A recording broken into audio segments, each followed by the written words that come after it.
What would you do if the seat you paid for your rightful place was taken from you? Not because of a mistake, but because someone decided you didn't belong there.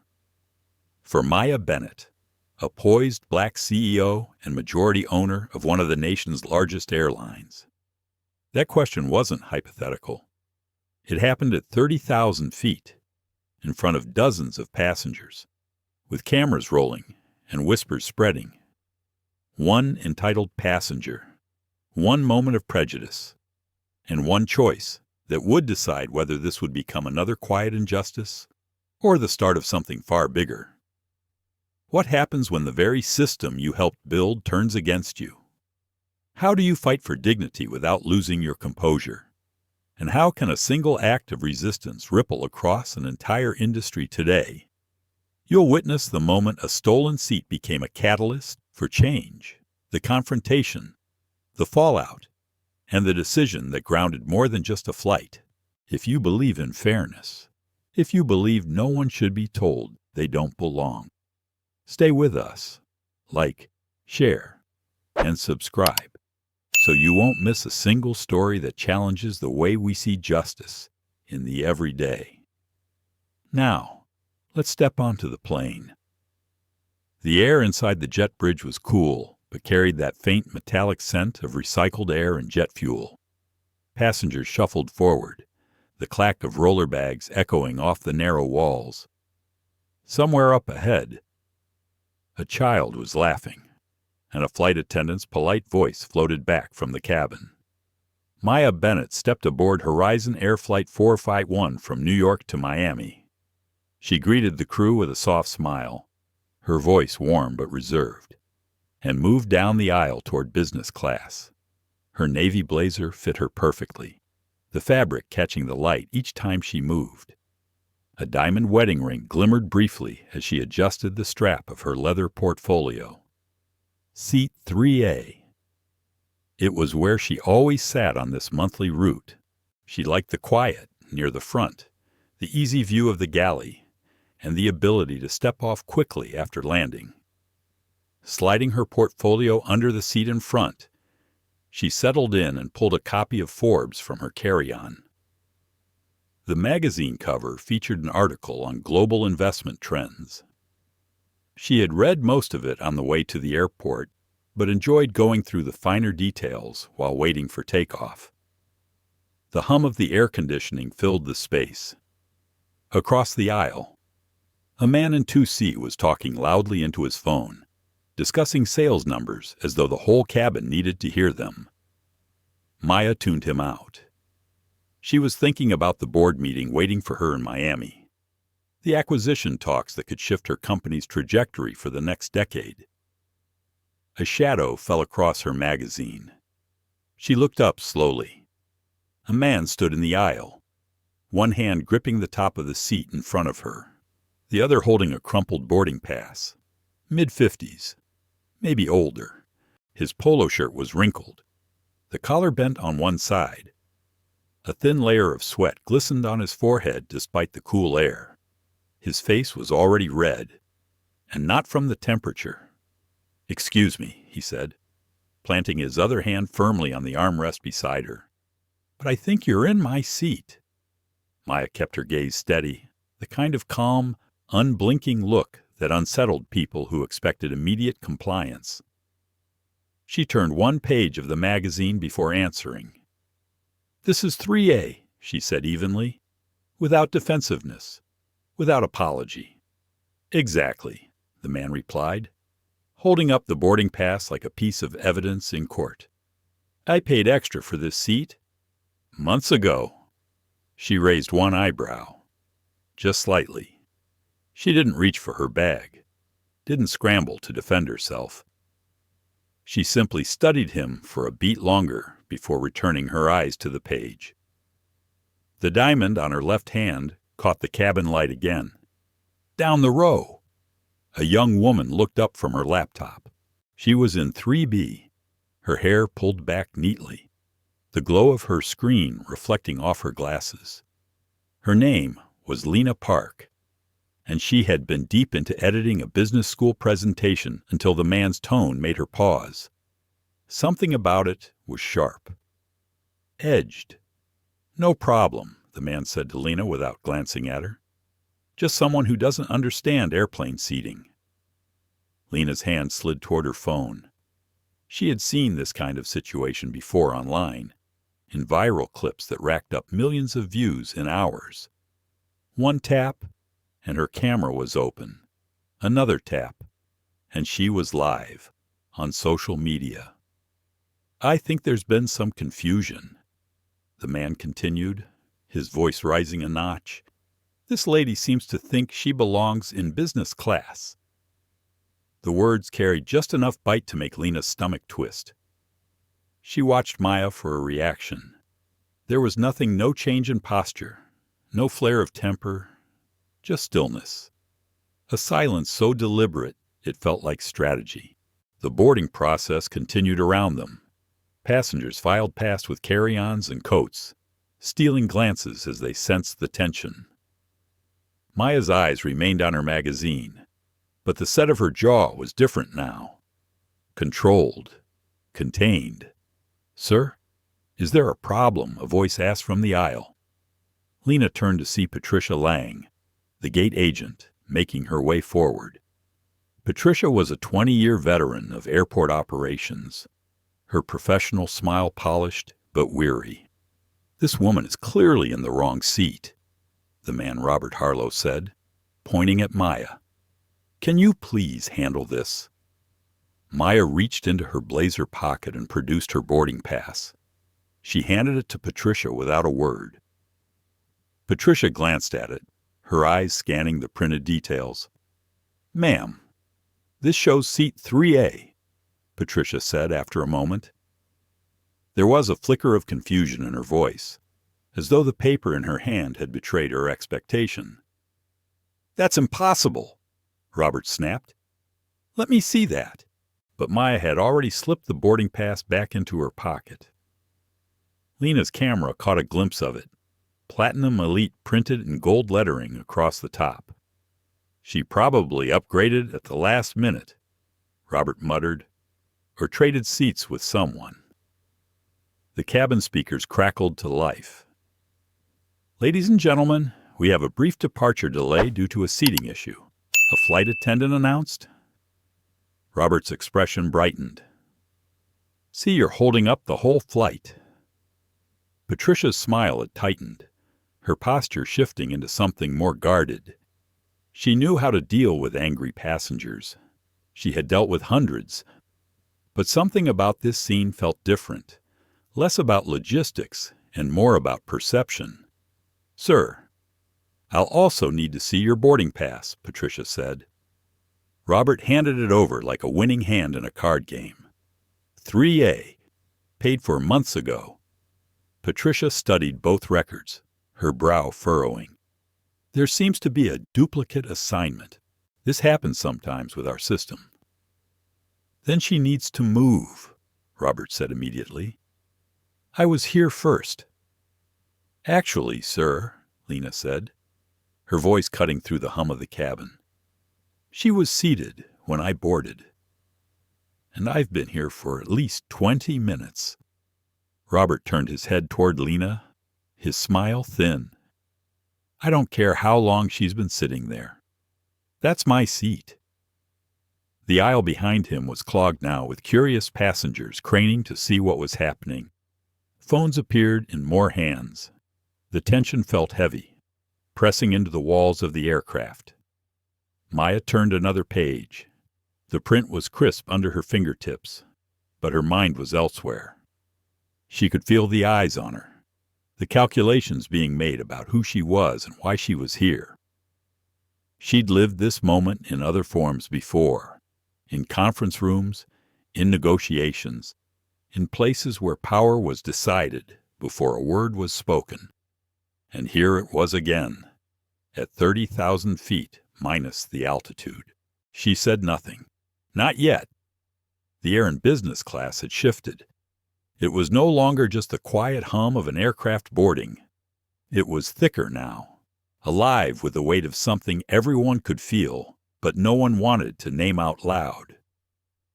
Robert Harlow still stood beside Maya Bennett's seat, one hand gripping the overhead bin, the other pointing toward her like an accusation.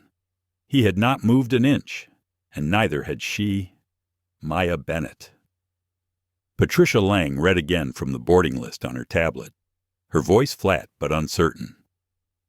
She glanced at Robert's boarding pass. "Sir, your ticket does say 3A, but so does hers. This must be a system error." Robert leaned in closer, lowering his voice just enough that only a few nearby passengers could hear. "Or maybe it's not an error. Maybe someone is trying to sneak into a seat they didn't pay for." Lena Park's livestream camera caught that line perfectly. She was careful not to draw attention to herself, but her viewers were already reacting. Comments flashed across her screen. "That's messed up. Racist vibes all over this. She hasn't even spoken yet, and he's acting like that." Maya's eyes stayed on her magazine, though she had not read a single word since Robert's arrival. Inside, her thoughts were a calm but firm current. She had been here before, not on this exact flight, but in this exact position. The position where someone else decided what she deserved before knowing a single fact about her. Patricia sighed. "Sir, if you could just step aside for a moment. We can get this cleared up with the captain." "I'm not stepping anywhere." Robert shot back. "I booked this months ago. I planned my connection. I have meetings in Miami I can't miss." His voice was loud enough for the entire section to hear now. "Some people don't understand that time is money." He let the words hang there. Lena caught the quick look Robert gave Maya, as if to say, "And you're not one of those people who understand." Patricia glanced at Maya again. "Ma'am, would you be willing to move to another seat just until we can sort this out?" Maya looked up for the first time in several minutes. Her gaze was steady, unflinching. "No," she said quietly. The single word carried more weight than the argument Robert had been making for 5 minutes.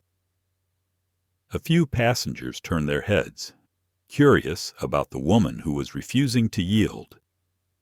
Robert's jaw tightened. "Look, I don't know where you got that outfit or that magazine." "But you clearly don't, sir," Patricia interrupted, a hint of nervousness now in her tone. "Please keep your voice down." But Robert was not interested in lowering his voice. This is exactly why flights get delayed. People like this taking seats they didn't pay for. "From 3B, Lena spoke up. She was here before you boarded.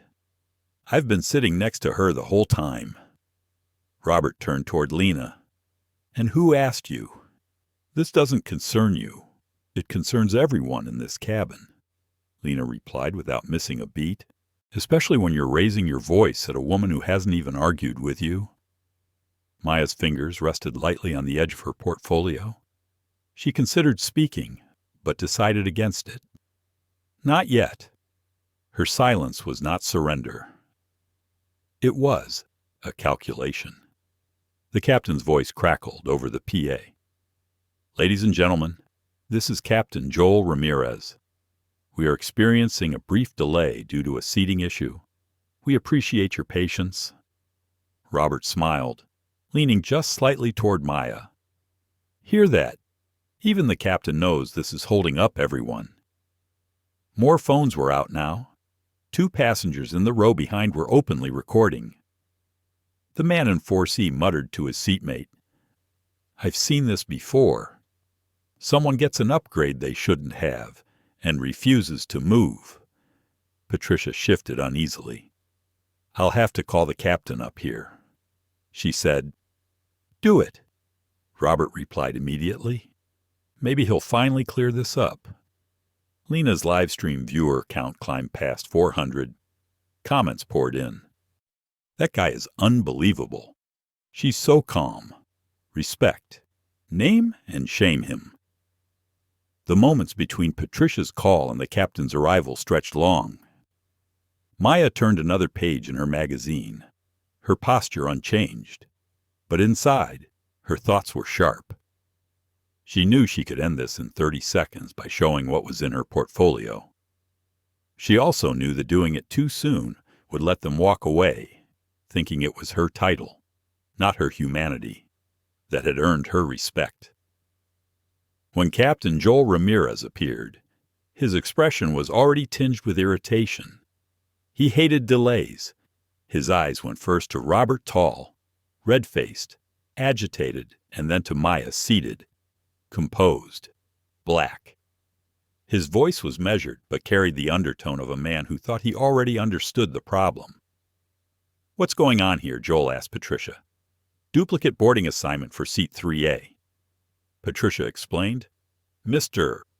Harlow insists it's his. Ms. Bennett's pass also shows 3A. Joel looked at Maya. "Ma'am, I'm going to need you to either move to your assigned seat or step off the aircraft so we can sort this out." Robert's smirk widened. "I am in my assigned seat," Maya replied softly. "Ma'am, please," Joel said, his patience thinning. "We can take care of this at the gate. But right now, you're holding up the departure." Lena spoke up again. "She's been sitting here quietly the whole time. He's the one causing the scene."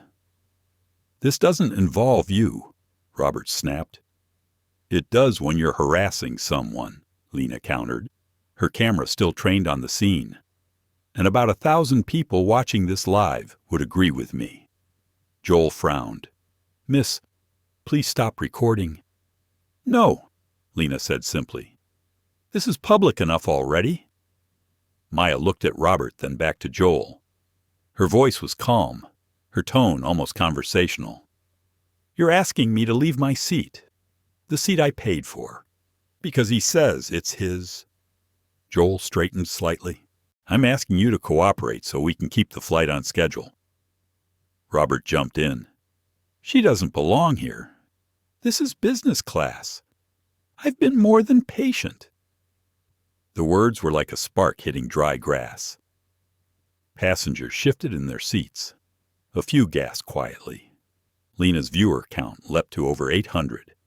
Comments flew. "There it is." He said it out loud. "This is textbook bias." Maya placed her magazine on the armrest. Her fingers were steady, but inside her pulse had quickened. She had felt this moment building since he first spoke to her. The moment when the mask slipped and the truth spilled out. She didn't speak. Not yet. But she was done turning pages in her magazine. The plane was still boarding, but the rhythm had broken. What had been a steady shuffle of passengers and carry-ons became a slow-moving knot in the aisle around row 3. People paused to look. Some tried to pretend they were not looking. The hum of the vents continued like a soft mechanical breath. Patricia Lang pressed 2 fingers to the earpiece she wore and spoke quietly into it. Her smile had thinned. She glanced between Robert Harlow and Maya Bennett as if trying to balance a set of scales that did not want to even out. "Sir, please step back so we can let other passengers pass," Patricia said. Robert did not move. He tilted the crumpled boarding pass so that it almost touched Maya's shoulder. "I told you. 3A. My seat." Lena Park shifted in 3B to give the aisle a little more space. Her phone was steady in her hand. The comments flew so fast she could not read them all. Viewers were tagging friends. Viewers were saying they had seen this before. Viewers were asking for names. Maya closed her magazine and set it on the armrest. The cover caught a slice of light from the window. She felt her own heartbeat slow to a deliberate pace. She breathed in the cool air and the faint mixture of coffee and citrus cleaner that always lived in the cabin. She did not look at Robert. She looked at Patricia instead. "I am seated in 3A, Maya said. "My boarding pass reflects that." Patricia cleared her throat. "Ma'am, there is a duplicate assignment in the system. It happens sometimes. If you would not mind moving for just a moment." I can resolve this at the gate. To where exactly? Maya asked. We have a very comfortable seat in economy available, Patricia said. Only for a moment while we sort it out. Only for a moment. The words landed soft, but carried weight. Maya let them sit between them. She thought about a different airport years ago, a security line, a man who asked who she was traveling with and then waved the people behind her forward when she said she was alone. That had been a moment, too. Only a moment. The kind that stacks up over time into a wall you must climb every day. Across the aisle. The man in 2C covered his phone's microphone with his palm and leaned toward his seatmate. Happens all the time, he said. Someone tries to sit up here and hopes no one will make a fuss. Lena turned her camera enough to catch his face. He pulled back when he realized he was on video. He looked away and pretended to scroll emails. Maya spoke softly. I will not move to economy. I am seated in my assigned seat. Robert laughed. There it is. The entitlement. This is business class, lady. You cannot just walk up here and take what you want. A passenger in row 4 shook his head. Another whispered to a companion. A woman in row 2 pressed her lips together like she was holding in a comment that might burn on the way out. Patricia held up both hands. Please, everyone, keep your voices down. We will get this fixed. Sir, I am asking you again to step back and let the crew work. Robert pointed at the galley. Where is the captain? Let him handle it. He is on his way, Patricia said. The speaker above them popped with a short burst of static. Ladies and gentlemen, boarding is still in progress. We appreciate your patience. We will depart shortly after we resolve a seat assignment issue. Shortly. Another soft word that stretched time, Lena whispered without taking her eyes off the screen. Viewers at 900 and climbing. People are screen recording. People are sending this to news accounts. Robert rolled his shoulders as if warming up for a sport. He looked down at Maya again. You heard them. You are delaying the flight. You are making a scene. Maya held his gaze now. There was no anger in her expression, only a quiet study of the man in front of her. You are the one standing in the aisle and speaking loudly, she said. He smirked. I am speaking loudly because I am right. Patricia stepped between them, a careful half step that put her back to Maya and her open palm toward Robert. Sir, please. Maya watched that small detail. Patricia's body facing Robert. Patricia's back turned to her. It was a practical move. It also said more than Patricia likely intended. You handle the problem in front of you, and the quiet person becomes the background. It was not always personal. That was what made it so hard to name. A flight attendant with a neat bun and a composed face squeezed past with a tray of water bottles. Would anyone like some water while we wait? She asked. No one took one. Lena spoke to her phone in a low voice. For the record, the woman in 3A has shown her pass. The gate agent confirmed it said 3A. The man also has 3A. The system has a duplicate. But the gate agent asked the woman to move to economy first, not the man. The comments came in waves. Some were angry, some were pleading, some were tired, like people who had watched this exact story too many times. Maya's fingers rested on the edge of her leather portfolio. She felt the weight of the documents inside. Letters on letterhead, minutes of meetings, names and signatures. One sheet of paper could change the temperature of the cabin in a breath. She knew that. She also knew that if she used it now, the lesson people would learn was a smaller one. Respect the title. Respect the money. She wanted them to learn a different lesson first. Respect the person. An older woman in 5A raised her voice just enough. "Excuse me, I have a connection. Can we please get moving?" Robert seized it. "You hear that? You are costing people time. Move to the back and let the grown-ups get to work." The words hit the row like a slap. Someone hissed, a sound like steam escaping. The flight attendant with the water tray froze for a second, then continued forward. Patricia looked stricken. "Sir, that is not appropriate." He shrugged. "It is accurate." The aisle opened for a moment as a late boarding couple slid into row 6. The woman glanced at Maya, then at Robert, then down at her own hands, as if the safest place for her eyes was anywhere that could not look back. The captain appeared at last. Joel Ramirez was a broad-shouldered man with a close-cropped haircut and the worn calm of someone who had flown through real storms. He surveyed the scene with a pilot's quick scan, the man standing, the woman seated, the gate agent between them, the phones. Always the phones now. "What do we have?" Joel asked.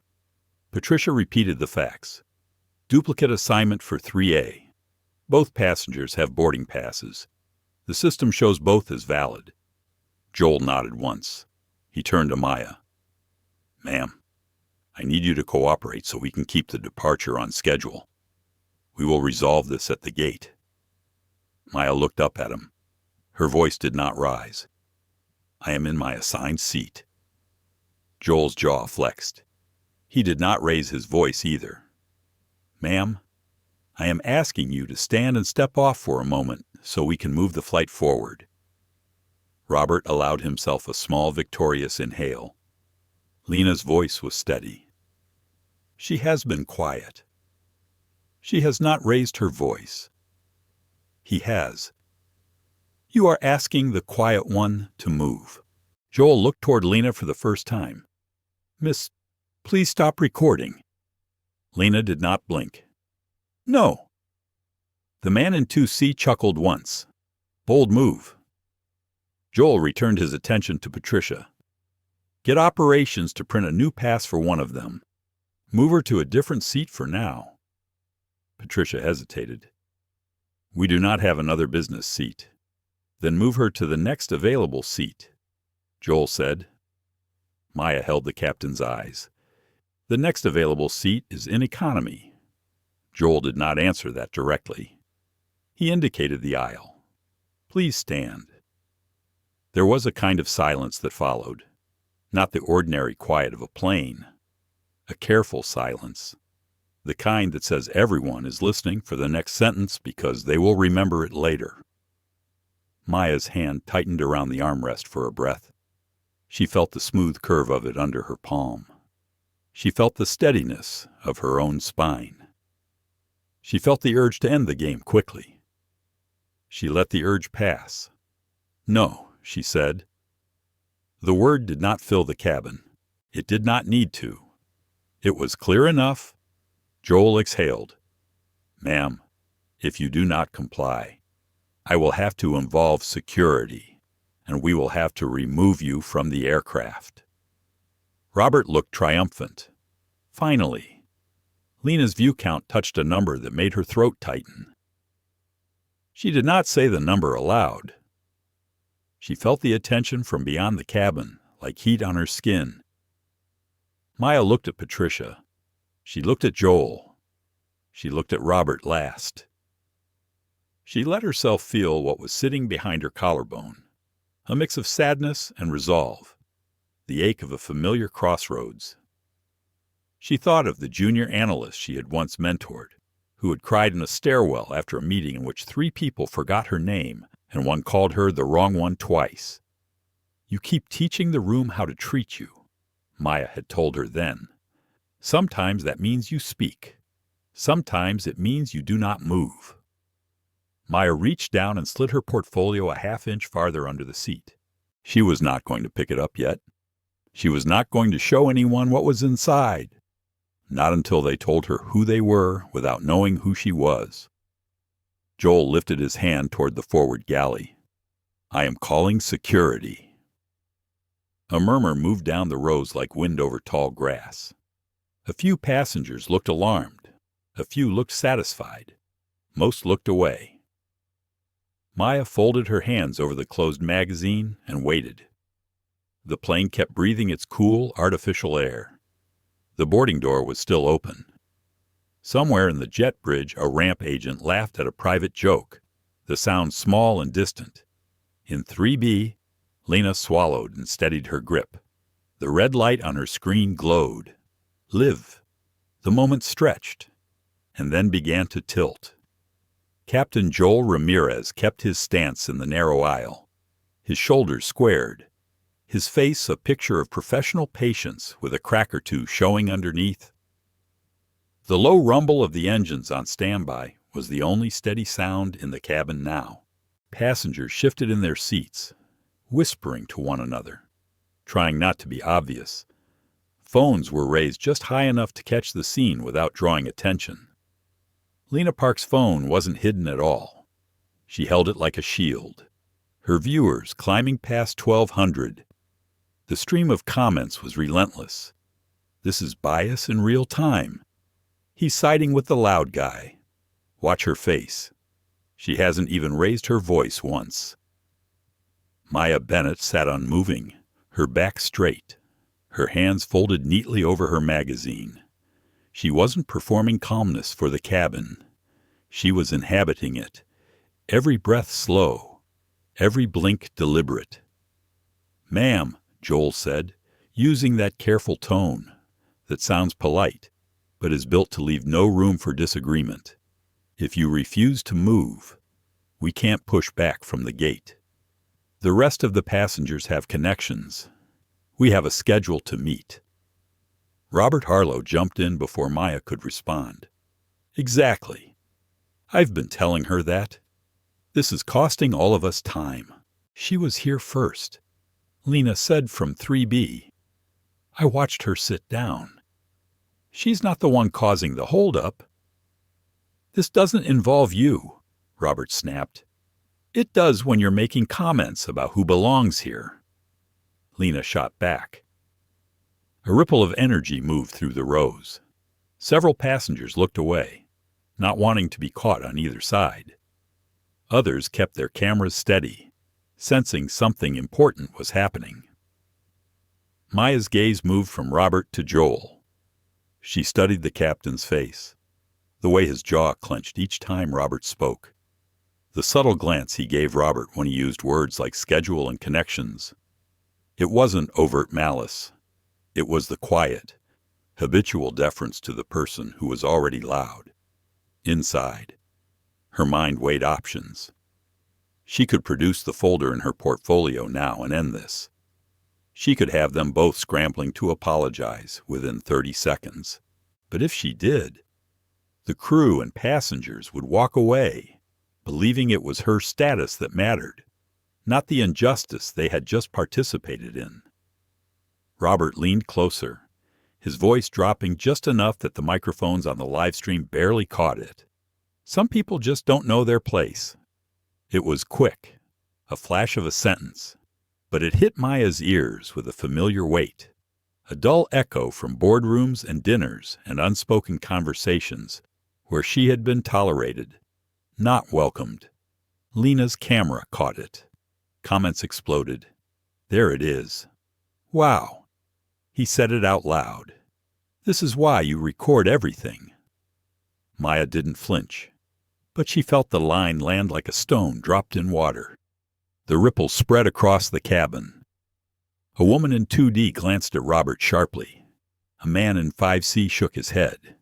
Patricia Lang, still standing in the aisle, tried to regain control.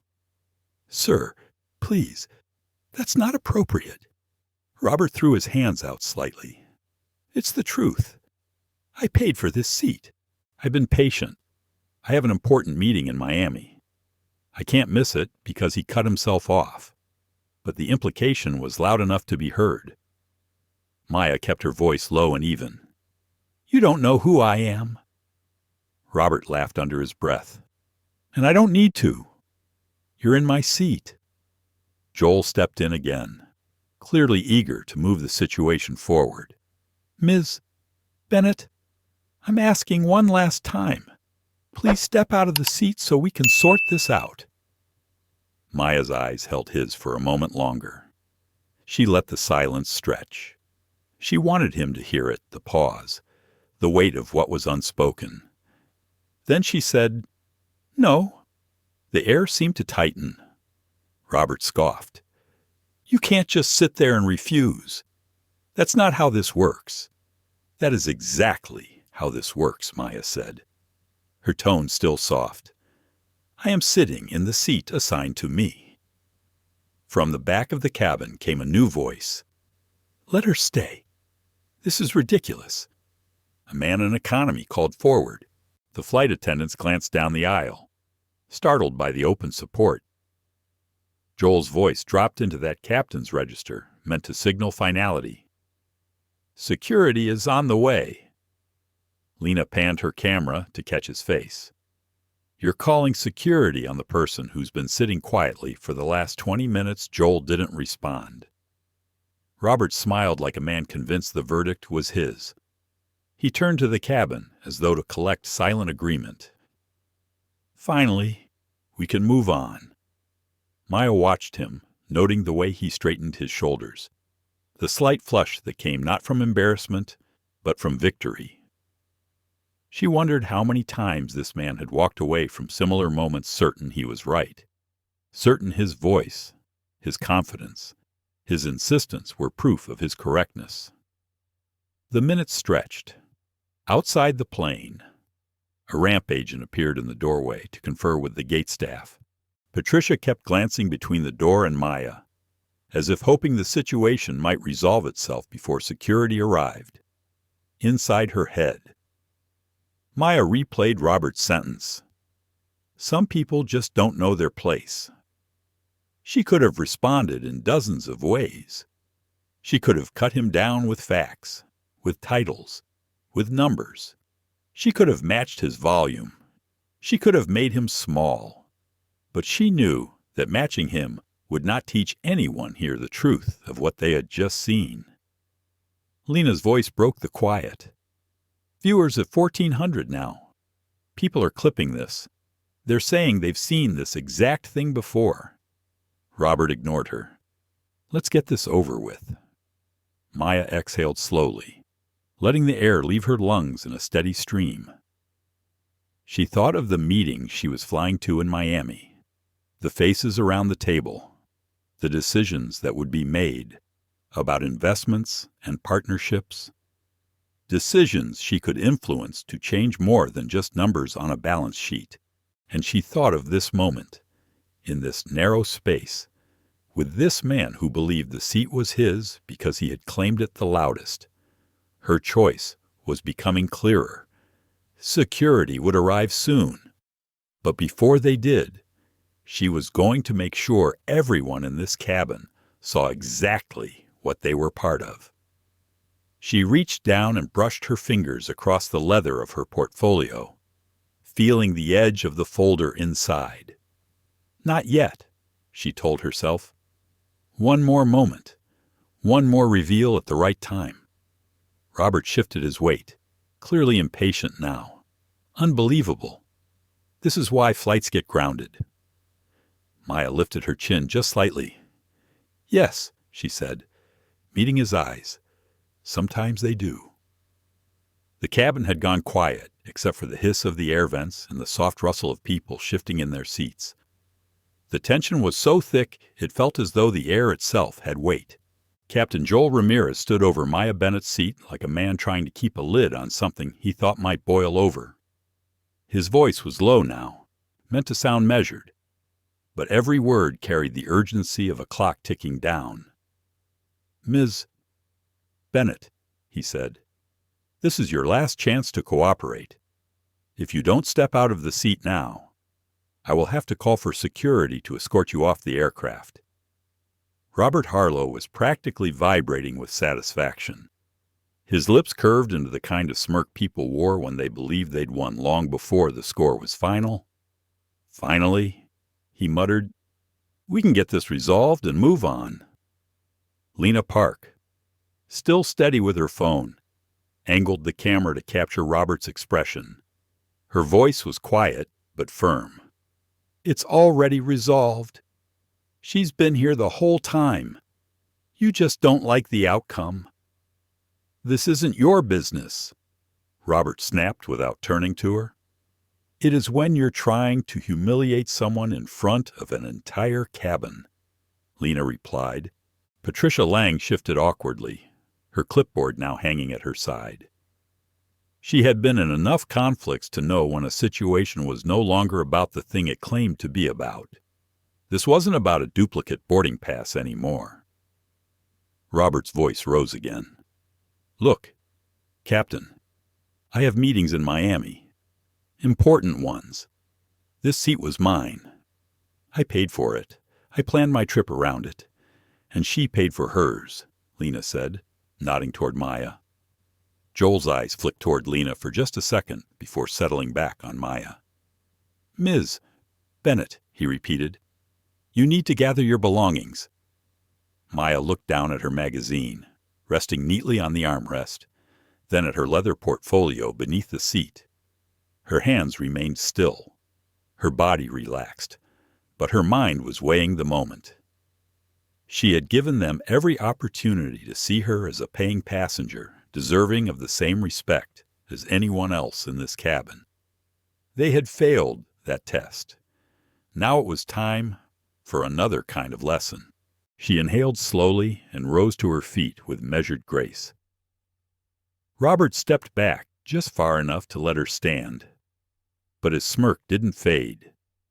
He glanced around the cabin as if inviting others to share in his victory. Lena's camera followed Maya's every move. The chat on her stream was flying faster than she could read it. Viewers were guessing what would happen next. Some were urging Maya to fight.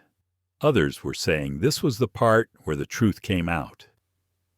Maya bent down, picked up her portfolio, and unzipped it with a smooth, unhurried motion. Inside was a single black folder, the kind used for official board meetings. She slid out one sheet of paper, crisp and heavy, with a letterhead embossed in deep blue. Captain Ramirez, she said, her tone calm and clear enough for everyone in the surrounding rows to hear. Before you call security, I think you should take a look at this. She held out the document. Joel hesitated, then took it. His eyes scanned the top of the page, moving quickly over the lines. First, there was a flicker of confusion, then recognition, and then the color drained from his face. His posture straightened so suddenly it looked like someone had pulled a string at his collar. This, he began, his voice catching. Ms. Bennett, I didn't realize. Patricia stepped closer, peering at the page over Joel's arm. Her lips parted slightly when she saw the letterhead. Oh my God. She breathed, almost to herself. Robert frowned. What? What is it? What's going on? Lena zoomed her camera, catching Joel's reaction and the edge of the document without revealing the details. The chat exploded. He just realized who she is. That's a power move. The captain looks like he's seen a ghost. Maya reached out and took the paper back, sliding it into her folder with the same deliberate calm. That, she said, settling back into her seat, is my credential as chairwoman of Bennett Capital Partners. The title hung in the air for a moment, a phrase most of the cabin didn't fully register until she added, Bennett Capital Partners owns 65% of Atlantic Sky Airlines. Robert's mouth opened and closed, but no words came out. The silence was broken only by a sharp intake of breath from the woman in 2D. That means, Maya continued evenly, this is my airline? All of your airline. Actually. She let her gaze sweep over the crew members standing in front of her. And I've been sitting here, quietly, watching how you handle a paying customer. Patricia's cheeks flushed. Ms. Bennett, I'm so sorry. I didn't. If you had known, you would have treated me differently, Maya said. Not unkindly, but with enough precision that the point landed hard. That's exactly the problem. The captain's eyes darted toward the other passengers, many of whom were still filming. His hands tightened on the clipboard. Ms.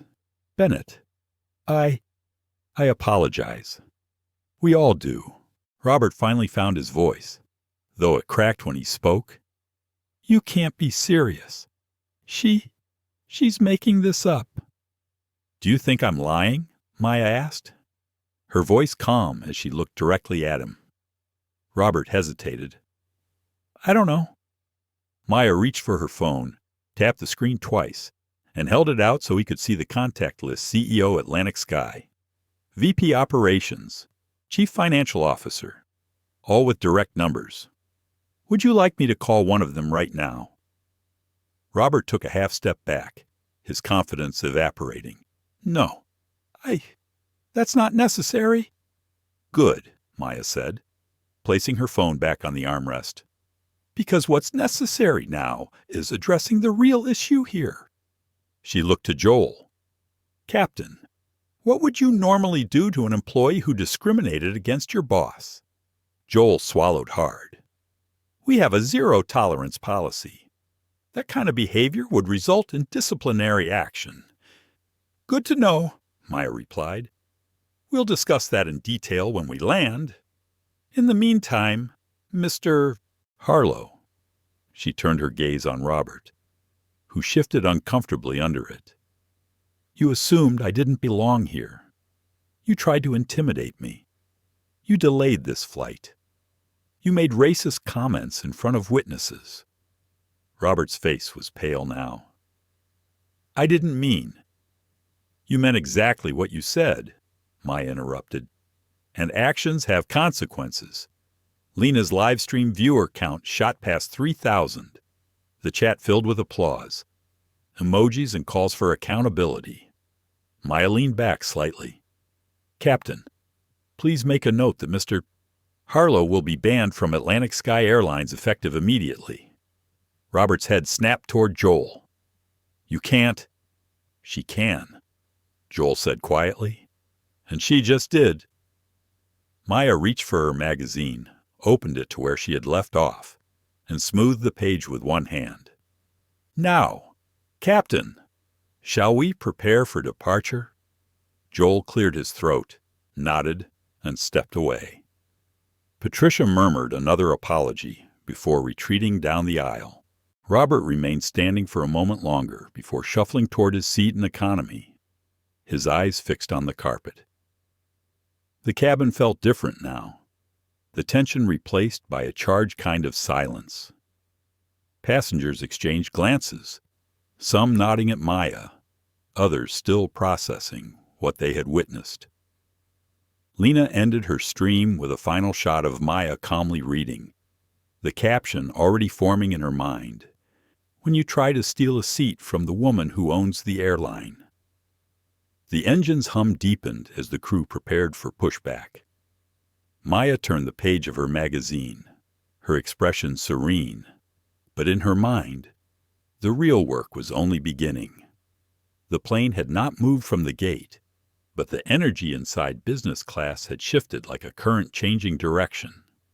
The eyes that had been darting between Maya Bennett and Robert Harlow were now fixed squarely on Maya. Even those who had been pretending not to watch were leaning just slightly into the aisle. Drawn in despite themselves, Maya closed her folder with a soft snap and set it back into her portfolio. She placed the portfolio under the seat, slid her magazine back onto her lap, and crossed one leg over the other. Her composure was effortless, but the message was unmistakable. Let me be clear, Maya said, her voice carrying easily without needing to be raised. I am not in this seat because I own the airline. I am in this seat because I paid for it, like any other passenger. But today, I've been reminded that for some people, my presence here is still up for debate. Her words were measured, not hurried, but they landed with precision. A few passengers exchanged glances. Others stared down at their hands. Uncomfortable. Robert, still standing awkwardly in the aisle near row 6, tried to rally his footing. "Look, I didn't know." "That's exactly the point," Maya interrupted. "You didn't know, and you decided I didn't belong here. You used your voice, your presence, to try to push me out of this seat, and the crew was ready to follow your lead without asking the right questions." Patricia Lang's face flushed again. She started to speak, but Maya held up a hand. "I'm not here for apologies. I'm here for solutions."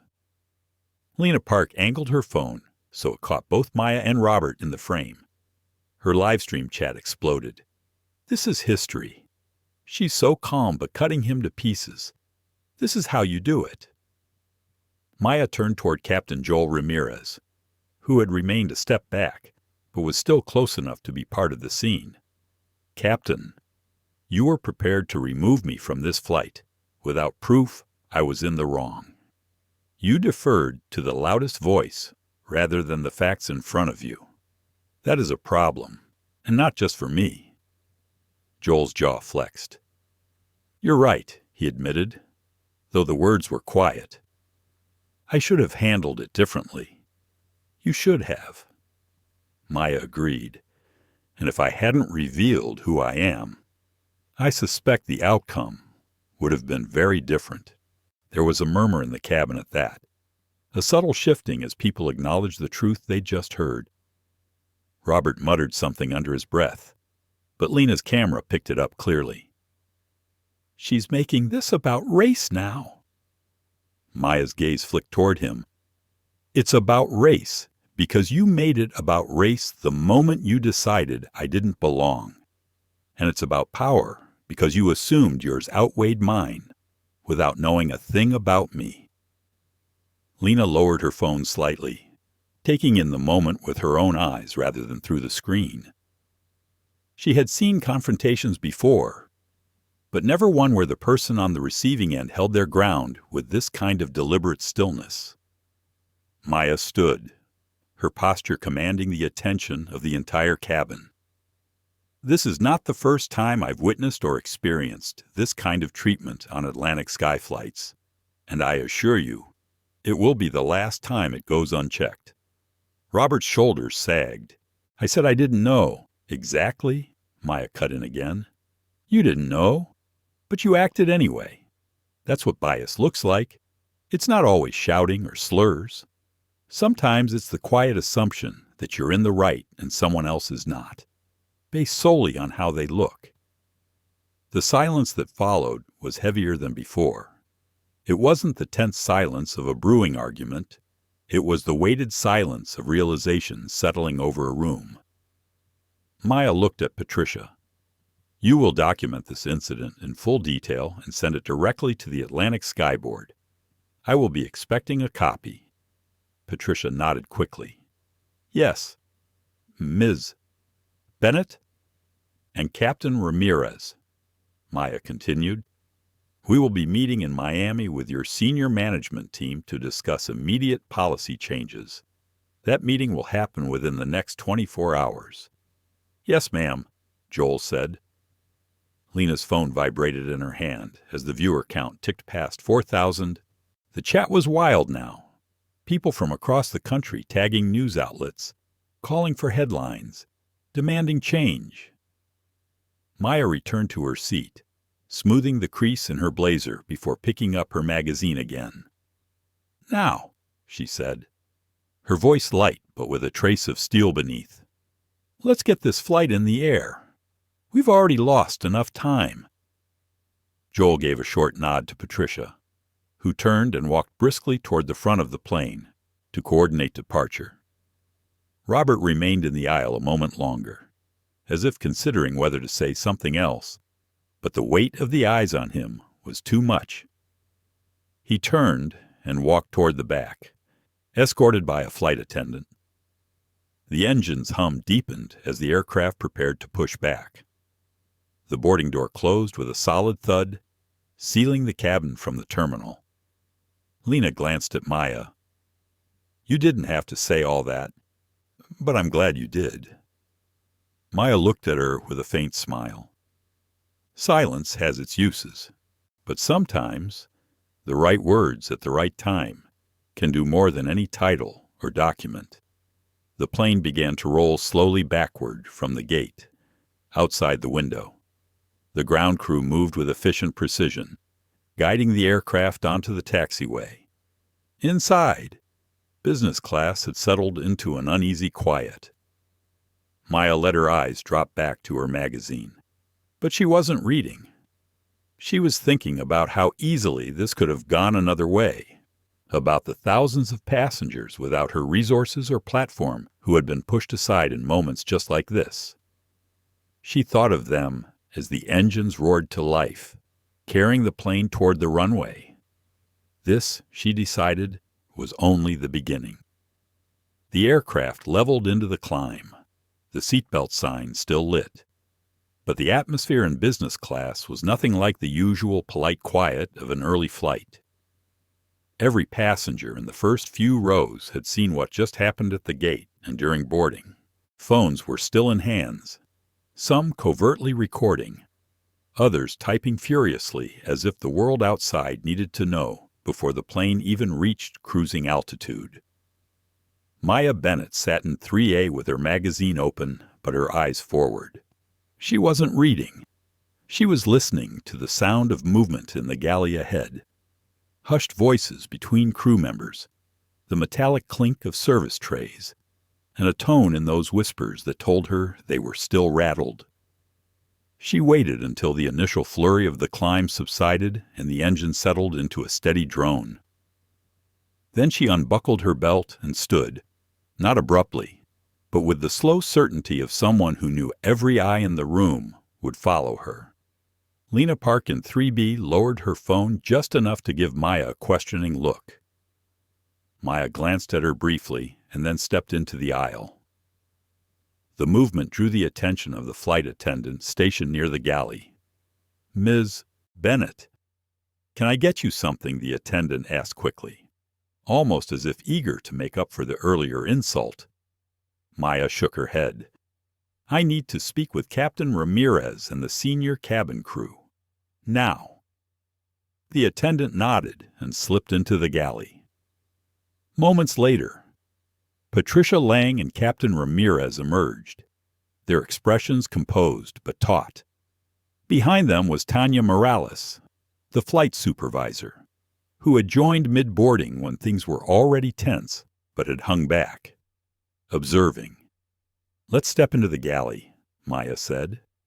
The narrow space smelled faintly of brewed coffee and lemon sanitizer. It was cramped for 4 people, but that worked in her favor. There was no escaping eye contact here. Maya set her magazine down on the counter and folded her hands over it. "We're going to address this now, not later in Miami. What happened before takeoff is unacceptable. Not just because it happened to me, but because it could happen to anyone who looks like me. And I can tell you, it already has. Many times." Patricia's shoulders dipped. "Ms. Bennett, I don't apologize," Maya cut in. "I told you before, I'm here for solutions. That means real consequences and immediate changes." Captain Ramirez straightened slightly. "What do you want us to do? Here and now." "First," Maya said, "Mr. Harlow will not be flying on Atlantic sky again. Ever. Make the notation in the passenger conduct file and inform security to add him to the no-fly list. I will sign off on it myself when we land."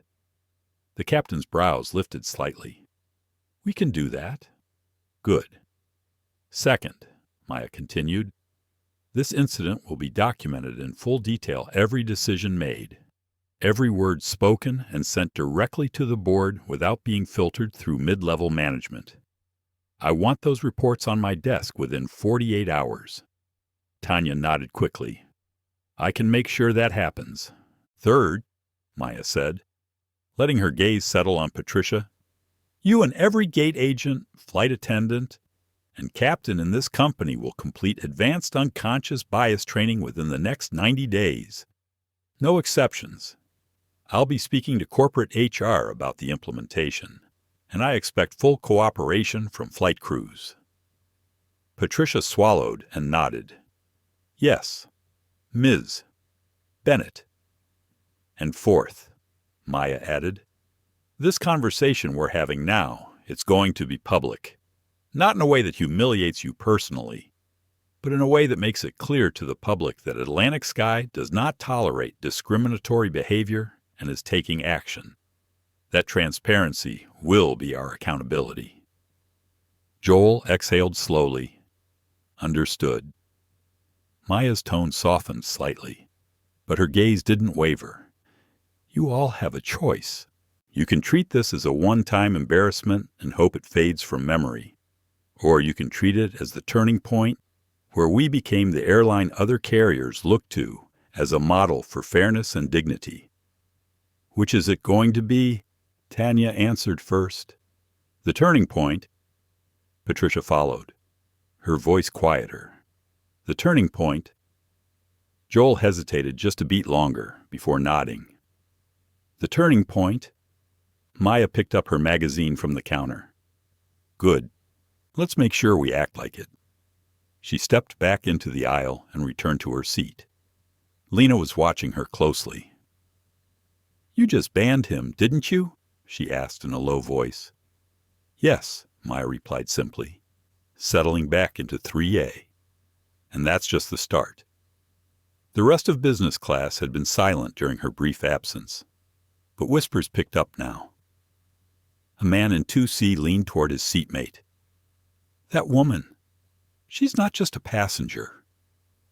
"You think his seatmate replied, 'I think we just saw the owner of the airline shut down a guy mid-flight.'" Lena's live stream had dipped while Maya was in the galley, but the moment she sat down, viewers began flooding back. "She's back," Lena said softly into the camera, "and things just got a lot more serious for that guy." Robert Harlow was nowhere in sight. He had been moved to the last row of economy, under the discreet but firm watch of a senior flight attendant. Word of his relocation had already spread through the cabin, passed in murmurs and glances. As the flight leveled at cruising altitude, Maya reopened her magazine. This time she actually began to read, though she was still aware of the eyes occasionally drifting her way. She was not here for their curiosity or approval. She was here because every person who had watched this unfold now carried the memory of what had been said and done and what had been corrected. Some lessons were best delivered in public view. Half an hour later, a flight attendant approached with a tray. "Ms. Bennett, would you care for a drink?" "Sparkling water, please," Maya said. The attendant set down a glass and then, almost hesitantly, added, "Thank you for how you handled that. I've seen things like that before, and I didn't always step in. I will next time." Maya looked at her and smiled faintly. "That's the point." She took a sip of the water, the bubbles crisp against her tongue. Outside the window, the clouds stretched endless and white, the sky above them a deep and steady blue. In the seat beside her, Lena was typing furiously into her phone, updating her viewers. The comments section was a flood of praise, outrage, and calls for reform. A few had already tagged major news outlets, predicting headlines before the wheels even touched Miami's runway. Maya didn't mind. In fact, she was counting on it. The cabin lights had dimmed slightly, the standard mid-cruise adjustment to help passengers relax. But relaxation was the last thing on anyone's mind in the forward galley of Atlantic Sky Flight 451. The hum of the engines was constant, but the energy in the room felt charged, like a meeting called during a crisis, which, in many ways, it was. Maya Bennett sat at the small fold-down jump seat in the galley, a place usually reserved for crew during takeoff and landing. Across from her stood Captain Joel Ramirez, Flight Supervisor Tanya Morales, and Gate Agent Patricia Lang. The galley smelled faintly of coffee and the warm bread rolls waiting for meal service. Maya rested her hands on her leather portfolio, her voice low but steady. We have a little over an hour before we land in Miami. We're going to use this time wisely. The three crew members exchanged glances. Patricia still looked rattled, her cheeks flushed, her voice quiet. Ms. Bennett, I know I made mistakes. Maya held up a hand. Acknowledging it is the first step. The next step is understanding why it happened and how to prevent it from happening again. Joel shifted on his feet. You're talking about bias training? I'm talking about more than training, Maya said. I'm talking about structural change. This morning, a white male passenger challenged my right to sit in a seat I paid for. The crew, without verifying the full facts, sided with him. That's not just a mistake. It's a symptom. Tanya's eyes flicked toward Patricia and then back to Maya. A symptom of what? Of a culture where certain passengers are presumed right and others are presumed wrong, based on appearance, Maya said plainly. It's not unique to Atlantic Sky, but we're going to make sure this airline is the one that fixes it. Patricia's hands tightened on the edge of the counter. I didn't mean to. Intent doesn't erase impact, Maya said, her tone calm but unyielding. Impact is what matters to the person experiencing it. If you treat a paying customer as though they don't belong, you've already caused harm regardless of your intention. Joel cleared his throat. What do you propose? Maya opened her portfolio and removed a thin stack of papers, each clipped neatly in a folder. First, a direct reporting channel for discrimination complaints that bypasses middle management and goes straight to the executive board. No more filtering. No more, we'll handle it internally and hope it goes away. Tanya nodded slowly. That could work. Second, Maya continued, mandatory unconscious bias and conflict de-escalation training for all customer-facing employees. Not the 2-hour online module you click through and forget. I mean interactive, scenario-based training with measurable results. Patricia glanced at Joel. That's going to be a lot of hours to coordinate. Then we coordinate them, Maya said simply. Third, every incident like this will be logged and reviewed quarterly by an independent auditor, with findings made public. Transparency is the only way to maintain accountability. Joel raised an eyebrow. Public as in, customers will see the numbers. Yes, Maya said. If our numbers are bad, the public will know, and we'll fix them until they're good. If our numbers are good, the public will see we're leading the industry. Either way, we win by being honest. Tanya leaned forward slightly. What about consequences for passengers like Mr. Harlow? They should be immediate and consistent, Maya replied. A permanent ban for harassment or discrimination against crew or passengers. And that ban should be shared with the no-fly list that other airlines can access. Patricia hesitated. That's going to make waves. Good, Maya said. Sometimes you need waves to change the tide. For a moment, the only sound was the faint beep from the galley's coffee machine. Joel broke the silence. You've clearly been thinking about this for a while. Maya looked directly at him. This isn't the first time I've tested our airline. I've flown unannounced before. I've sat in economy. I've sat in first class. I've watched how passengers are treated. This is the fourth time in less than a year I've seen bias influence how a situation is handled. The difference today is that you all know who I am. Patricia's eyes widened. You mean you've been testing the system? Maya finished for her. And the system has failed too many times. Tanya leaned back against the counter, letting out a slow breath. I can't argue with that. Maya gathered the papers back into her portfolio. When we land, I expect a written incident report from each of you. Be honest, include every detail, even the uncomfortable ones. Those are the ones we learn from. Joel nodded. You'll have it. Oh, Maya stood, smoothing her blazer. Good. Now let's get back out there. The passengers need to see that this crew can finish this flight with professionalism. As she stepped back into the cabin, a few passengers glanced up. Some nodded at her, a silent acknowledgement of what they'd witnessed. She returned to 3A, sat down, and buckled her seatbelt. Lena Park looked at her, curiosity in her eyes. So, was that the part where you set the new rules? Not yet, Maya said, a small smile at the corner of her mouth. That was the part where I made sure they understood the rules were about to change.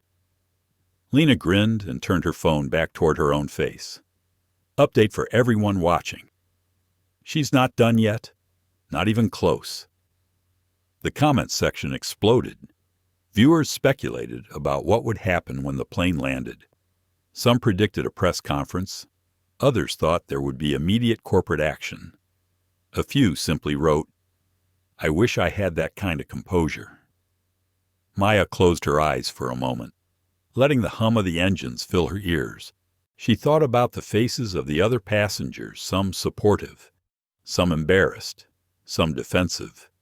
She thought about the crew in the galley, caught between policies they'd been taught and the reality of what had just unfolded. And she thought about all the times she had chosen silence before, knowing it was the smarter move in that moment, but feeling the weight of it long after. This time, she wasn't going to leave it at silence. This time, the change would be written into the company's DNA. Outside, the plane sliced through the bright blue sky. Inside, the owner of Atlantic Sky was drafting a new future, one conversation at a time. Maya had just leaned back in her seat, eyes closed for the first time since boarding, when her phone began to vibrate in her blazer pocket. She hesitated. Cell service at this altitude was unpredictable, but the caller ID made her sit up immediately. It read, Dock Commissioner's Office. She slid the phone out and glanced around. Lena was watching her with quiet curiosity, but didn't say a word. Maya turned slightly toward the window and answered in a low voice. This is Bennett. A crisp male voice came through, slightly muffled by the static of the in-flight connection. Ms. Bennett, this is Commissioner Daniels. I understand you're currently on Flight 451. That's correct, she said, her tone neutral. What's the nature of the call? We've been monitoring the incident reported from the gate and early boarding stages. Daniels said, It's already hitting social media hard. We have media inquiries coming in asking if the Department of Transportation will be investigating Atlantic Sky. Maya glanced sideways. Lena was still recording on her phone, but the camera was angled toward her own face now. Maya kept her voice even. I see. And what's your current position? Our position is that we need details from you directly before we decide on a formal investigation, Daniels said. Given your role as both the victim in this scenario and the majority owner of the airline, this is unusual. That's one word for it, Maya replied. Daniels paused. We also know that you've been quietly conducting unannounced flights for the past year to test bias in your operations. I have to ask, was this today's purpose? Maya's lips pressed into a thin line. Not intentionally, but it's proving useful. There was a moment of static. Then Daniel's voice came back clearer. If you're willing, we'd like to fold today's events into our broader study on bias in air travel. That means interviews with you, the crew, and the passenger in question. It would also mean releasing portions of your internal findings. Maya looked down at her portfolio resting against her thigh. I'll consider it. But I want to be very clear. My priority is fixing my airline. If cooperating with you helps that, then we can talk. We'll arrange to have a representative meet you at the gate in Miami, Daniels said. And Ms. Bennett, off the record, we've been waiting for someone in your position to make this stand publicly. Maya gave a faint, humorless smile. Then I hope you're ready for the noise that comes with it. The line went dead. She slipped her phone back into her pocket. Lena's eyes were on her immediately. That was big, Lena said quietly. Bigger than you think, Maya replied. She picked up her glass of water, took a sip, and let her mind work through the next steps. A public confrontation was one thing. A government-backed inquiry was another. Together, they could be the pressure needed to make lasting change, but only if she kept control of the narrative. Half an hour later, Tanya Morales approached. Ms. Bennett, we've got meal service ready for business class. Would you like yours now? Yes, thank you, Maya said. As Tanya set the tray down, she leaned closer. When we land, I'll need to be the first off the plane. No delays, no distractions. Can you make that happen? Tanya nodded. Absolutely. Maya cut into the small portion of grilled salmon on her plate but barely tasted it. Her mind was on Miami International Airport, picturing the inevitable crowd reporters, passengers with phones raised, possibly even protesters if the news cycle moved fast enough. She had been in high-pressure situations before, but this one was different. This wasn't a boardroom. This wasn't about profit margins. This was about dignity, hers and everyone else's who had been silenced or brushed aside. A voice from a few rows back broke her thoughts. I just don't see why she had to make it such a big deal. It was a man's voice, familiar. Robert Harlow. Maya didn't turn around, but she could hear him speaking to someone seated beside him. I mean, she got her seat, didn't she? And now the whole plane's wrapped around her finger.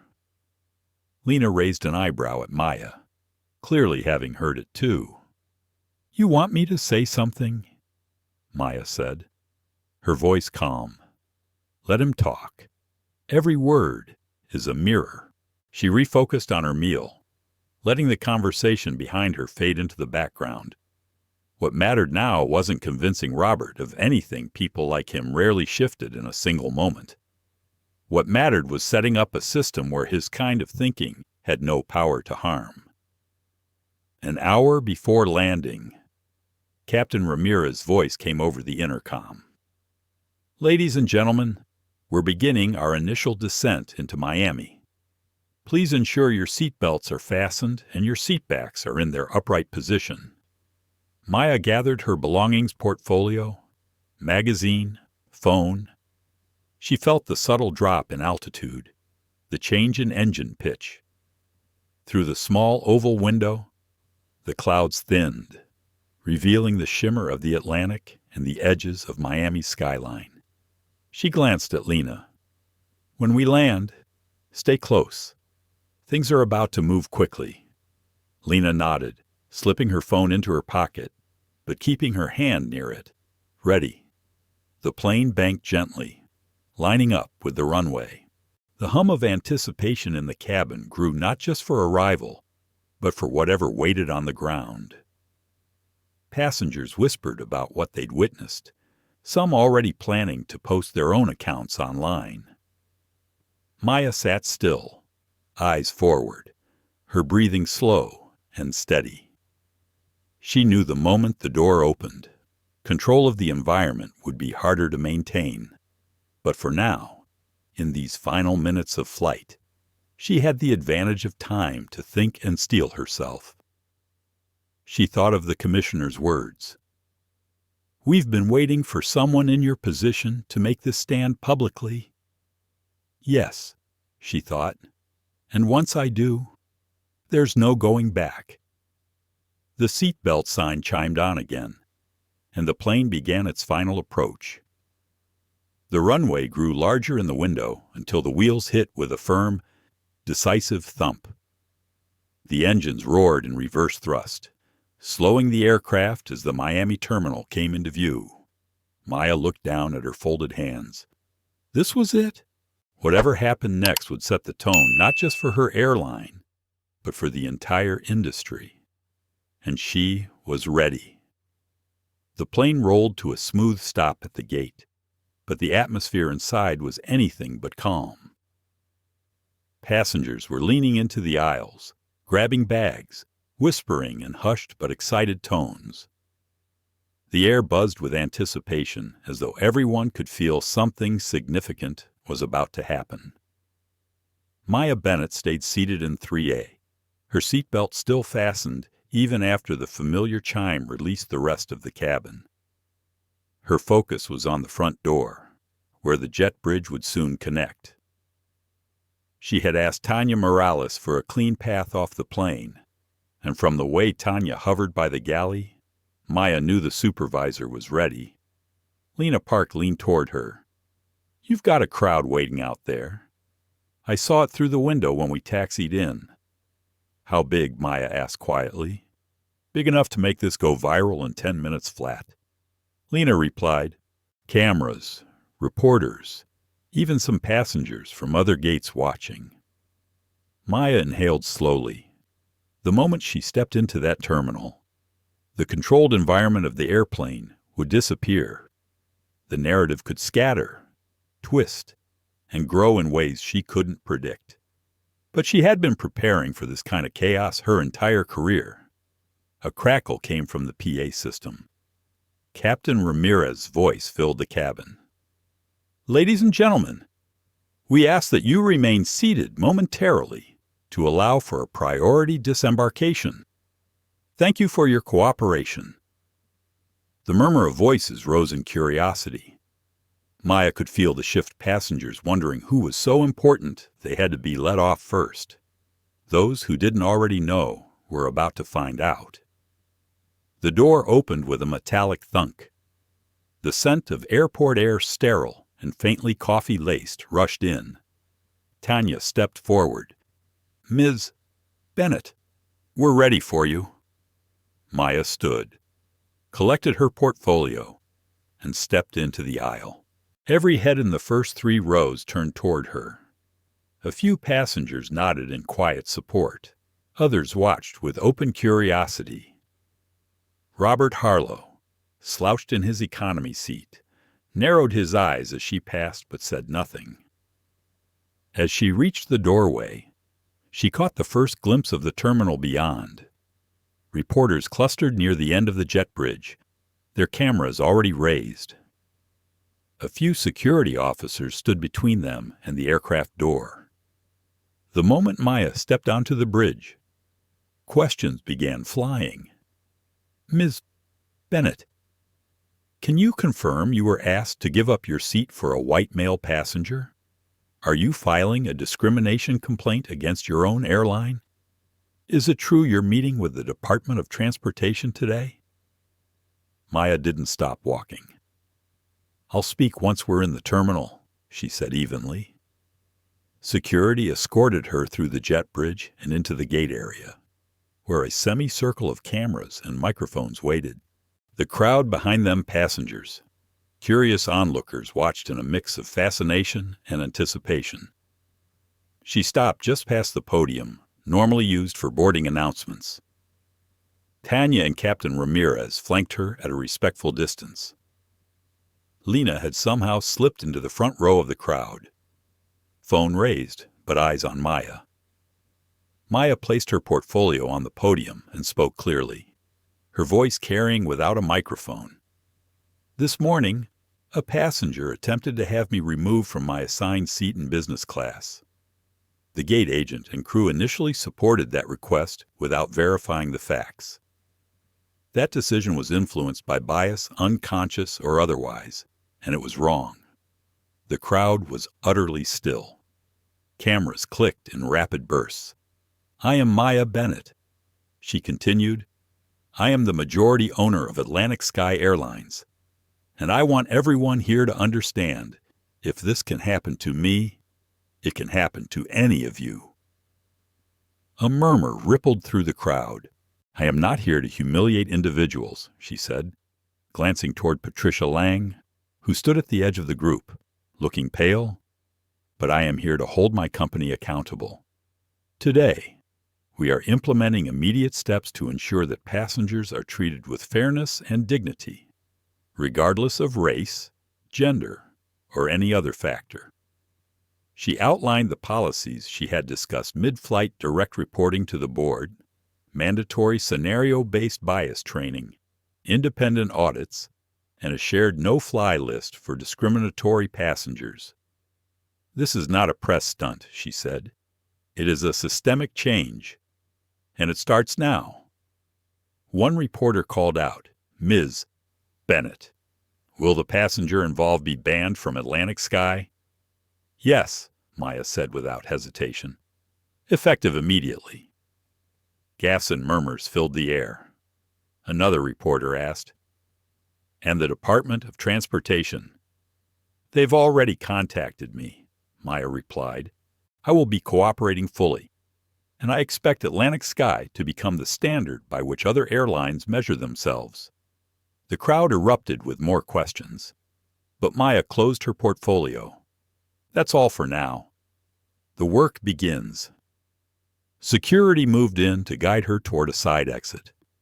As she passed through the crowd, several passengers reached out not for photos, but for quick words of gratitude. "Thank you for speaking up. You just made me proud to fly this airline again.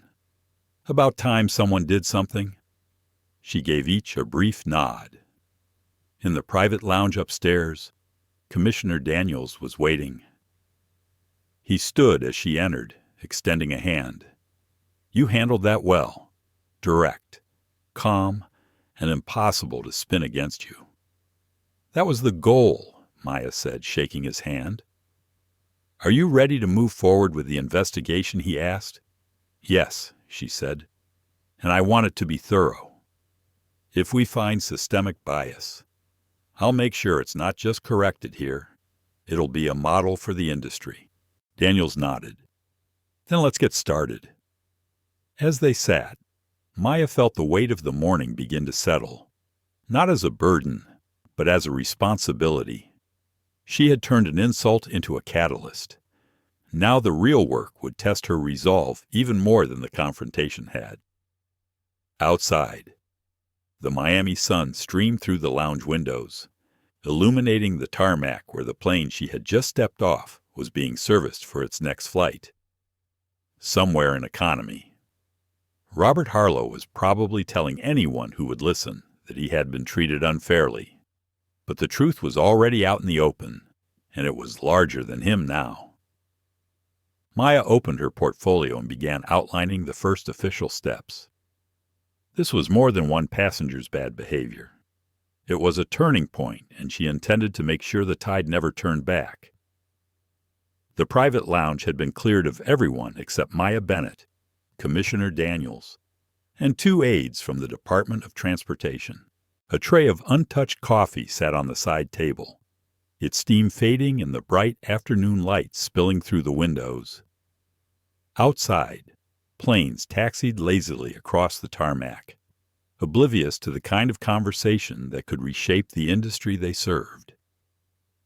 Daniels set a thick folder on the table between them. It landed with a soft thud, but the weight in that sound felt heavier than paper. "This," he said, resting his hand on the folder, "isn't just about what happened today. We've compiled accounts from the past 18 months involving Atlantic Sky and incidents flagged for potential bias. Passenger complaints, internal crew reports, even security footage in some cases." Maya sat still, her portfolio balanced on her lap. How many 17 documented incidents that align with the same pattern? Daniels replied, 9 of them happened in premium seating, 4 involved gateboarding conflicts, and in most of them, the passenger who was displaced or challenged was a person of color. Maya's gaze didn't waver. How many of those incidents resulted in corrective action? Daniel slid the folder toward her. That's where it gets complicated.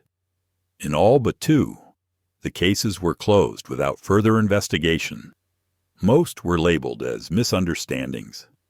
A few were resolved with vouchers or apologies, but no structural changes.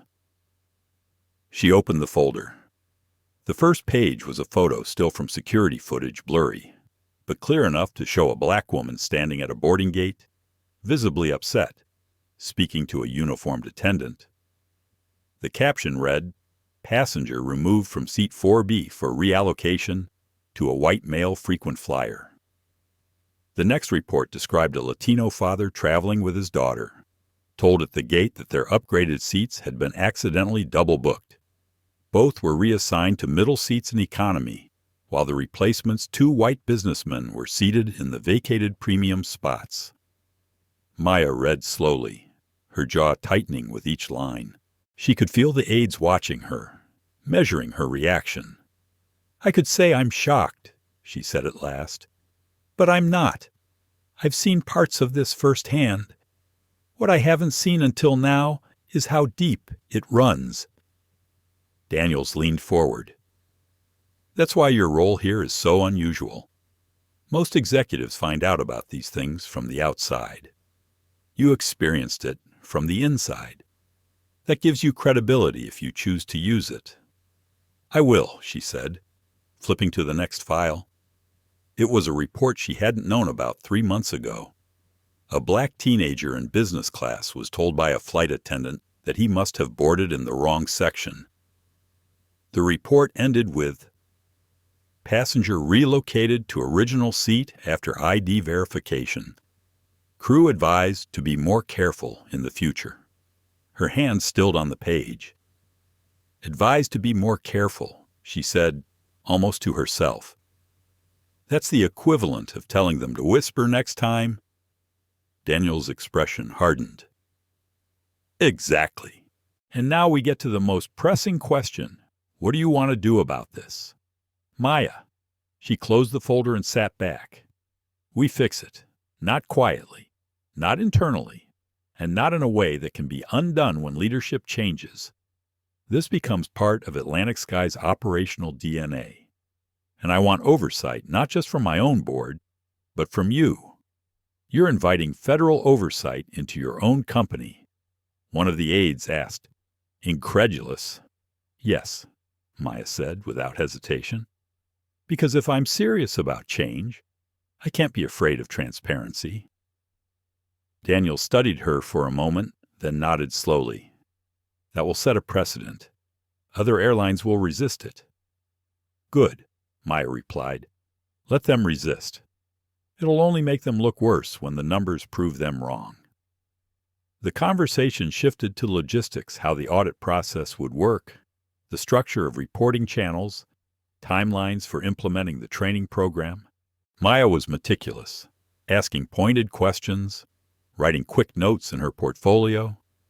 But even as the discussion flowed, part of her mind drifted to Robert Harlow. She knew men like him wouldn't see themselves in these reports. They would view today as an inconvenience, not a symptom. Changing the rules wouldn't change them, but it would strip away their influence in the spaces where they'd always assumed they belonged more than others. One aide opened a laptop and turned it toward her. "We also have raw footage from today's incident. Gate cameras, body cams, passenger recordings posted to social media. Would you like to review it?" Now Maya hesitated. She already knew what it would show: her own calm refusal to give up her seat, Robert's indignant tone, Patricia's uncertain siding with him. Seeing it again would not change her memory of the moment, but it might sharpen her resolve. "Play it," she said. The screen came alive with the familiar sight of gate B-17. There she was, standing with her boarding pass extended. Robert loomed a step away, gesturing toward her seat assignment as if it were his by right. Patricia's voice came through faint but audible. "Mr. Harlow."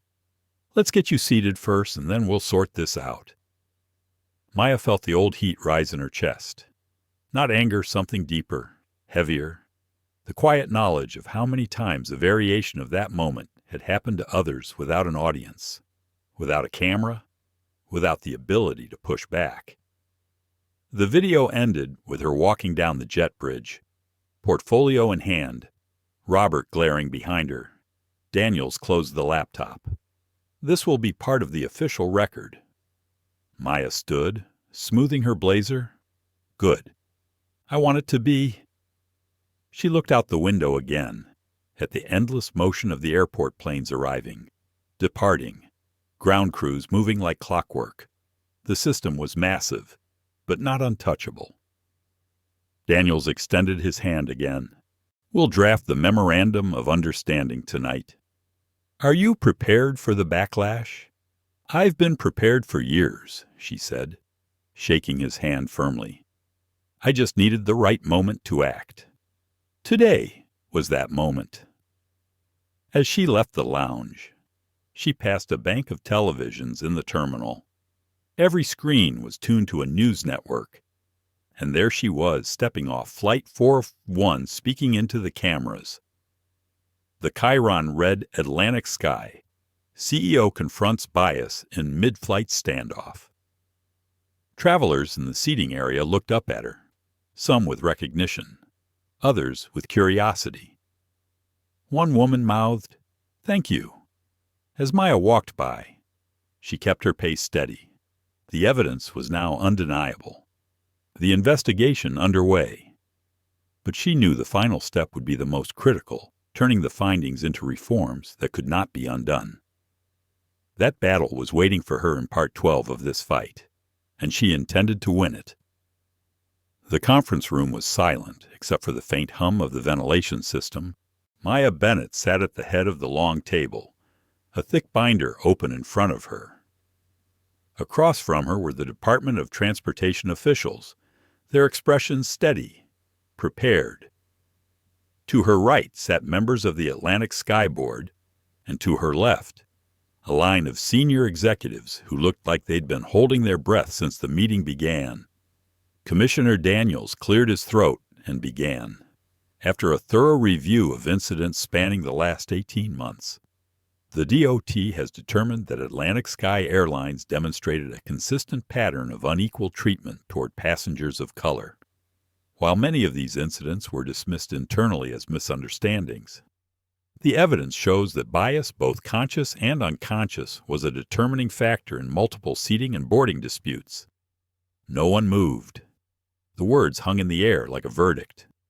Daniels continued, "The airline has agreed to a binding memorandum that will implement structural changes, including third-party oversight, mandatory scenario-based bias training for all staff, and quarterly audits. These measures will be monitored for compliance over a 5-year period." Maya's gaze traveled slowly down the table. "I want to be absolutely clear," she said. "This is not a temporary fix.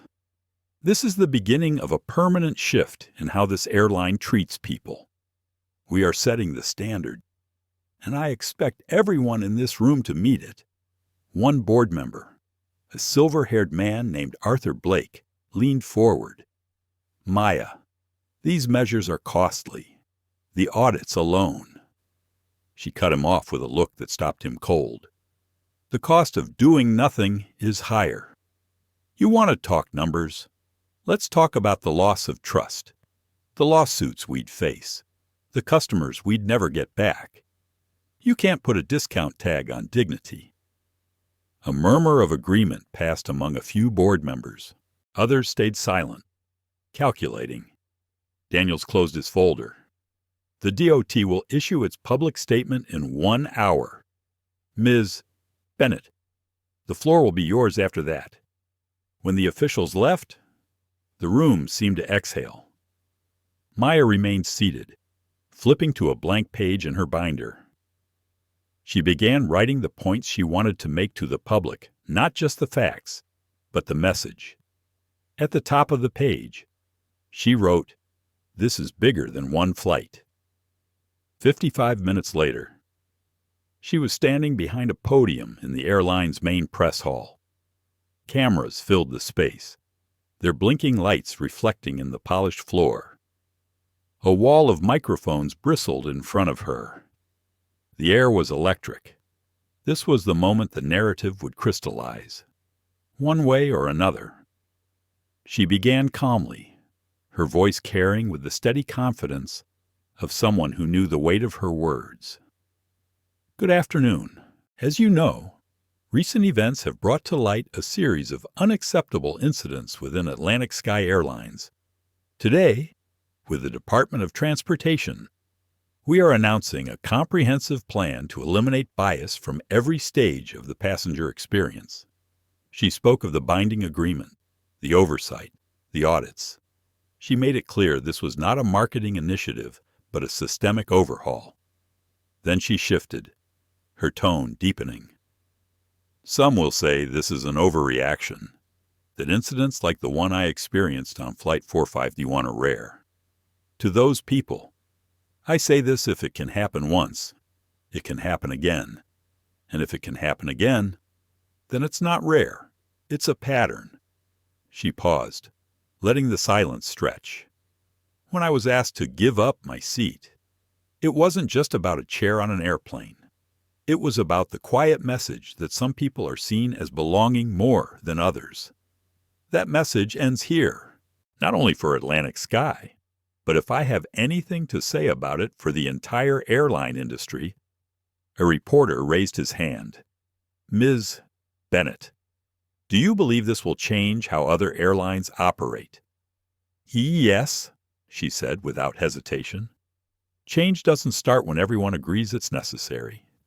It starts when one person refuses to accept the old way. If we can lead the way, others will have no choice but to follow or be left behind. Another reporter asked, "What about the passenger involved in your incident? Has he responded?" "I'm not concerned with his response," Maya said evenly. "I'm concerned with the system that allowed his request to be honored in the first place. That's where my energy belongs." When the questions ended, she stepped away from the podium to a low rumble of conversations and the rapid-fire clicks of cameras. Outside the press hall, employees lined the corridor, some offering nods of quiet respect, others unsure of how to approach her. In the executive suite later that afternoon, Tanya Morales knocked gently on her open door. "I thought you'd want to see this." She handed Maya a tablet. On the screen was a live social media feed, flooded with posts from passengers, aviation workers, and everyday travelers praising her stance. Hashtags like Fair Skies and Seat for All were trending worldwide. Maya scrolled slowly, absorbing the messages. She knew the praise would not be universal. Change never pleased everyone, but the momentum was real, and it was bigger than her. As the sun dipped low over the city, casting golden light across her office, Maya allowed herself a rare moment of stillness. She thought about the people in those reports, the woman in seat 4B, the father and daughter in the double-booked seats, the teenager questioned in business class. She thought about Lena Park, recording the moment that had started all this, and how that single act of witnessing had amplified the truth. Her phone buzzed with a message from Commissioner Daniels. Public response is strong. Other carriers are already calling to discuss similar programs. "This is working," Maya typed back only 2 words. It's starting." She closed her binder and looked out at the skyline. The work ahead would be relentless. The resistance would be loud. But she had turned an injustice into a movement, and she wasn't about to let it stall. Somewhere out there, another passenger was boarding another flight, unaware that the rules had just changed in their favor. That was enough for today. Tomorrow, she would make sure those rules stayed in place. Sometimes change begins not with shouting, but with quiet, unwavering resolve. Maya Bennett's seat was taken, but her dignity wasn't. And in standing her ground, she did more than reclaim her place. She forced an entire industry to look itself in the mirror. This isn't just a story about one woman on one flight. It's about every person who's been told subtly or blatantly that they don't belong. It's about refusing to shrink, about choosing action over silence. And it's a reminder that respect is not a luxury seat, it's a right. But it's also a love letter to the strength we find in each other, to those who witness injustice and speak up, to those who stand beside someone when it would be easier to look away. The fight against prejudice isn't over. Every story we tell, every voice that joins in, makes it harder for injustice to hide. If this story moved you, if it made you angry, made you proud, or made you think, don't let it end here, like this video, share it with someone who needs to hear it, and subscribe for more stories that challenge, inspire, and remind us that dignity always deserves a seat.